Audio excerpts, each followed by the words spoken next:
জেজেআই jute mill line, agro India line,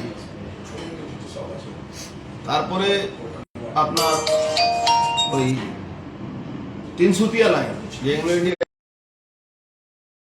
জেহাদিদের ক্রিমিনালদের একটা আড্ডা হয়। সেখানে হিরোইন বিক্রি থেকে নিয়ে একটা মানুষ যদি যে ওখানে যে পুলিশ লাইনে থাকে 1 ঘন্টা 2 ঘন্টা জেনে 3 ঘন্টা জেনে ডিউটিতে গেলে তার ঘরটা কেড়ে নেয়, লুট করে নেয়, ঘর দিতে গেলে আবার ওকে পয়সা দিতে হয়। ভুরি ভুরি কমপ্লেন আছে। জগদ্দল থানার এলাকার মধ্যে সব জায়গা ক্যামেরা লাগানো আছে।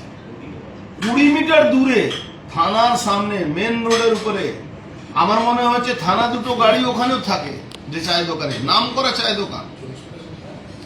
তৃণমূলে আফিস আছে ওখানে, তৃণমূলের সভাপতি আছে না কেউ।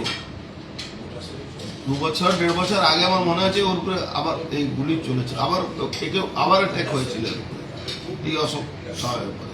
আজকে তাকে আবার মেরেছে। ভাবুন, এরাই প্রিয়ঙ্কু পান্ডের উপরে গুলি চালিয়েছিল, বোম চালিয়েছিল। এদেরকে প্রিয়ঙ্কু পান্ডের উপরে গুলি চালানো কেসে এদের নাম আছে, আবার তারাই একে মারে। তাহলে ভাবুন এখানে লোহাচোর সন্ন্যাসরাম কি অশান্তি করছে পার্থভৌমিক আশীর্বাদ দিয়ে।